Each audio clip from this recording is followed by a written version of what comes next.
Salam, perkenalkan nama saya Rizka Snai, kelas G, Prodi Pendidikan Agama Kristen, semester 2. Di sini saya ingin menjelaskan tentang berasi sejarah gereja di Indonesia.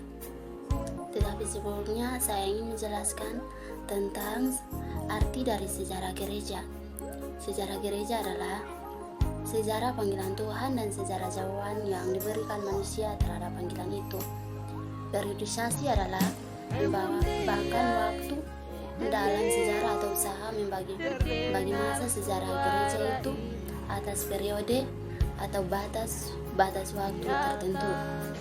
Jadi, menurut D.H. van den N dalam bukunya Ragi Cerita 1, menggunakan periodisasi yang berdasarkan beberapa segi gereja yang digabung sehingga membagi sejarah gereja Indonesia menjadi dua babak atau dua periode, yaitu yang pertama pada tahun 1522 sampai pada tahun 1800.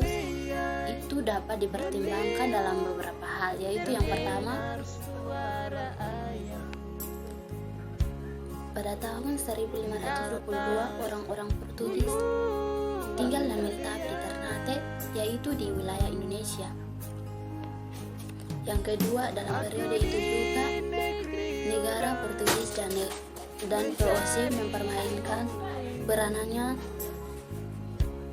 penting dalam perluasan dan dalam pemerintahan gereja.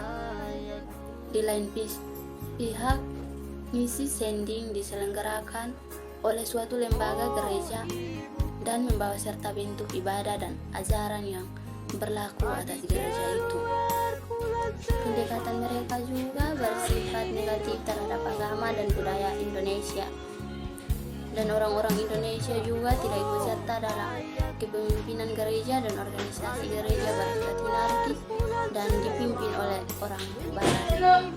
Periode yang kedua yaitu pada tahun 1800 sampai 1940-an yang dibagi lagi dalam beberapa periode, yaitu yang pertama 1800 sampai tahun 1860-an, dan pada tahun 1920 sampai tahun 1940-an. Pembagian ini didasarkan beberapa pertimbangan sejarah gereja di Indonesia,